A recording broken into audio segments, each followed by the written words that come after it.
My dear students, स्वागत है आपका हमारे इस यूट्यूब चैनल साइंस बाय आकृति में। उम्मीद करती हूँ आप लोग स्वस्थ होंगे, मस्त होंगे, बढ़िया होंगे। तो चलिए आज हम जानते हैं लेक्चर 15 में कि एसिटिलीन, जिसको हम एल्काइन भी कहते हैं, उनका आईयूपीएसी नामकरण किस प्रकार से करते हैं। ठीक है, तो सबसे पहले हम जानेंगे एल्काइन या एसिटिलीन क्या होता है। ठीक है, इसकी परिभाषा को देखते हैं। तो देखिए, आईयूपीएसी पद्धति के अंतर्गत आने वाले सभी कार्बनिक यौगिक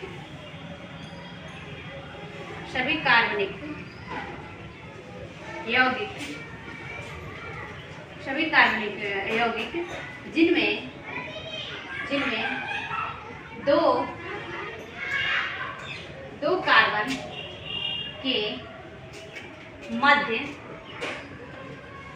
त्रिकबंध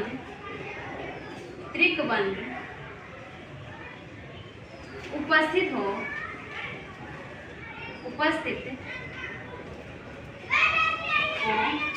उन्हें एल्काइन या एसिटिलीन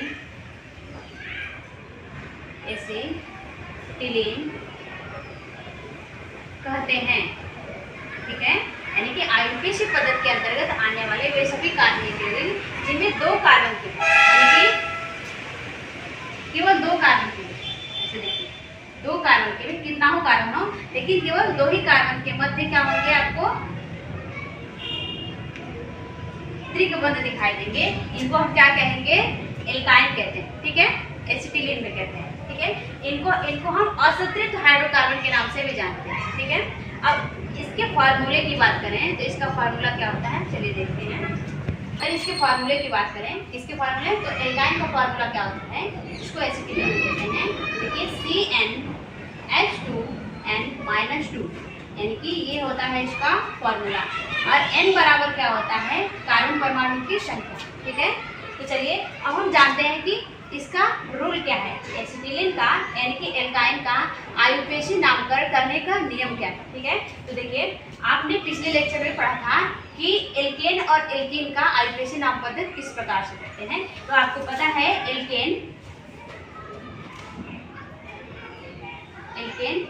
एल्केन का जो अनुलग्न होता है, जो सफिक्स होता है, उसमें हम इन यूज करते हैं। ठीक है, और एल्कीन का जो सफिक्स होता है, यानी कि जो अनुलग्न होता है, उसमें हम इन वर्ड यूज करते हैं। इन अनुलग्न का यूज, इन अनुलग्न करते हैं यूज। लेकिन अगर हम एसिटिलीन की बात करें, एल्काइन की बात करें, तो इनका नामकरण भी ठीक एल्कीन और एल्कीन की तरह ही होता है। लेकिन इसके अनुलग्न की बात करें, यानी कि एल्काइन के अनुलग्न की बात करें, तो एल्काइन का अनुलग्न हम क्या लगाएंगे, इन की जगह पे, और इन की जगह पे हम इन न यूज करके हम क्या लगाते हैं, आयन यूज करते हैं। ठीक है, इसका आईयूपीएसी नाम पद्धति करते समय हम अनुलग्न आयन का यूज करते हैं। ठीक है, आयन अनुलग्न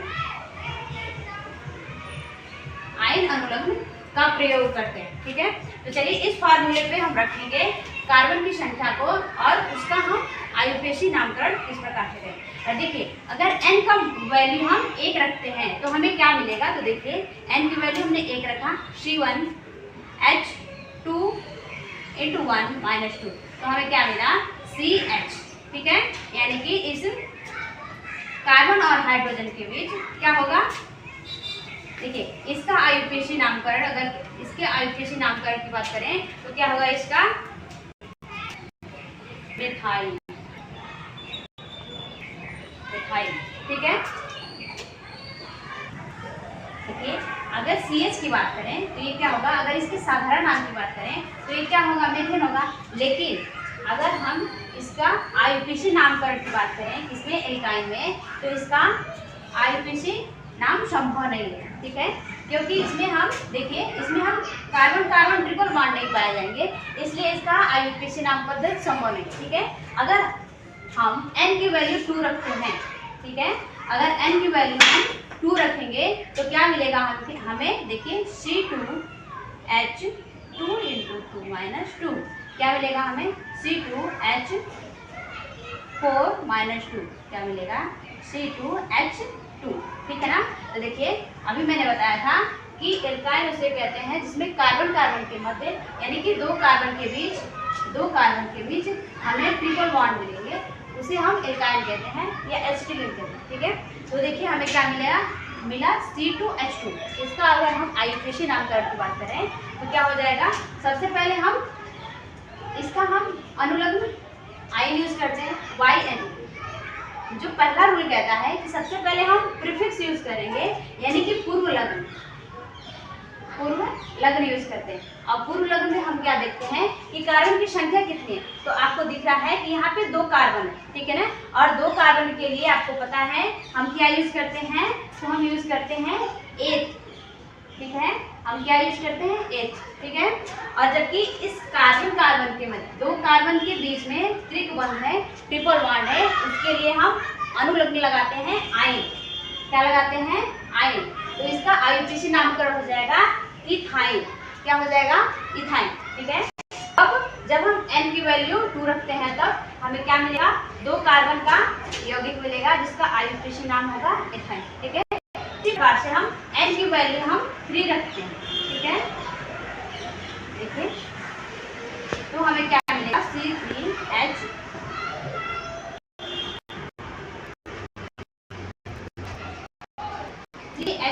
ठीक है।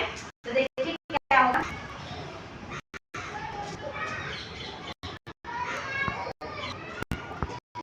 चालू कर दे। तो देखिए अगर हम इस फॉर्मूले में N की वैल्यू 3 रखते हैं तो हमें C3H4 प्राप्त होगा। ठीक है ना। यानी कि C3H4 मिलेगा। और अब हम इसकी आईयूपीएसी नाम पद्धति की बात करते हैं। तो देखिए सबसे पहले हम इस तरह से बना लेंगे 3 कार्बन और क्या कहता है 2 कार्बन के मध्य त्रिक बंध होते हैं यानी कि ट्रिपल बॉन्ड होते हैं। तो ये स्ट्रक्चर इसका इस तरह से बनेगा। अगर हम इसके आईयूपीएसी नामकरण की बात करें तो सबसे पहले हम क्या यूज करते हैं पूर्व लग्न। ठीक है, प्लस अनुलग्न। पूर्व लग्न में क्या होगा, कार्बन की संख्या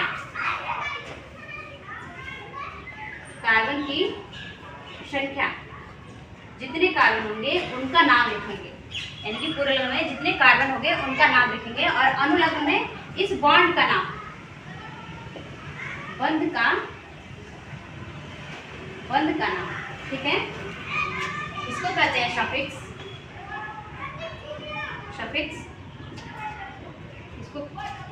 इसको प्रीफिक्स कहते हैं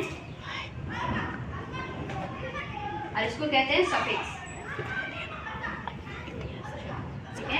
सबसे पहले हम प्रीफिक्स का यूज करेंगे। प्रीफिक्स क्या होता है, कार्बन की संख्या जितने कार्बन होंगे।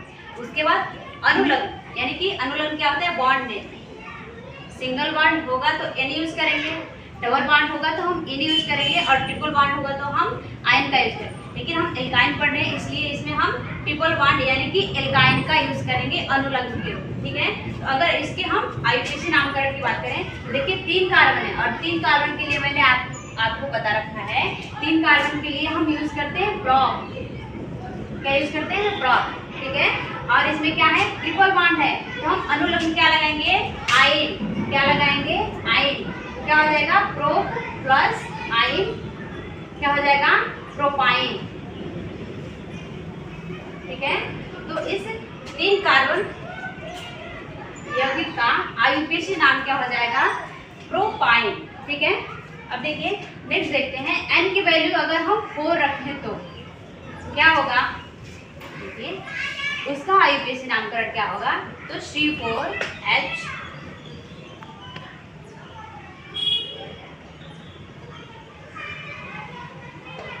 ठीक है। इसके आईयूपीएसी नामकरण की बात करें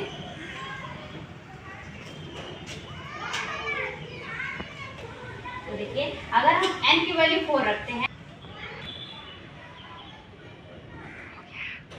देखिए तो हम क्या करेंगे, अगर N की वैल्यू हम 4 रखते हैं तो हमें क्या मिलेगा C4H6। ठीक है ना। और देखिए C4H6, देखिए यहाँ पे 4 कार्बन 1 2 3 4 कार्बन यानी कि 4 कार्बन और 6 हाइड्रोजन। ठीक है। अगर 6 हाइड्रोजन देखा जाए तो 3 तो 5 और 1 6।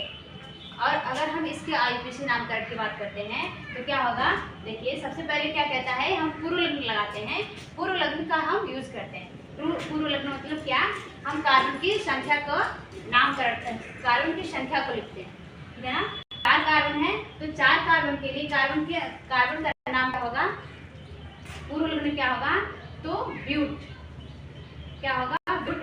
और अगर बॉन्ड की बात करें तो इसमें आपको कौन सा बंध दिख रहा है, कौन सा बॉन्ड दिख रहा है, तो ट्रिपल बॉन्ड दिख रहा है, ठीक है। एसिटिलीन का ये क्या है, इसे हम पहचान कर सकते हैं एसिटिलीन की, कि अगर किसी भी कार्बनिक यौगिक में ट्रिपल बॉन्ड है तो इससे हम पहचानते हैं कि ये क्या है, एसिटिलीन है या एल्काइन है, ठीक है। तो ब्यूट और इस बॉन्ड का नाम क्या होगा, आइन, ठीक है। तो क्या हो जाएगा, ब्यूटाइन, ठीक है, इसका आईयूपीएसी नामकरण, ठीक है। और इसी प्रकार से हम एन की वैल्यू अगर हम 4 रखते हैं 5, तो हमें क्या मिलेगा, C5H8, ठीक है। तो देखिए क्या हो जाएगा, C5H8, एक कार्बन और यहाँ पे बढ़ जाएगा, ठीक है ना। तो C, ठीक है, इस तरह से हो जाएगा। तो इसका आईयूपीएसी नामकरण क्या होगा, तो देखिए सबसे पहले हम पूर्व लग्न यानी कि कार्बन की संख्या को लिखेंगे। तो कार्बन की संख्या कितनी है, 5 है, तो हम 5 कार्बन के लिए हम पूर्व लग्न लगाते हैं पेंट, ठीक है। क्या लगाते हैं, पेंट। प्लस हम अनुलग्न क्या लगाएंगे, बॉन्ड क्या है आपका, ट्रिपल बॉन्ड है, तो इसके लिए हम आयन यूज करेंगे। तो क्या हो जाएगा, आयन। तो क्या होगा, इसका आईयूपीएसी नामकरण पेंटाइन, ठीक है।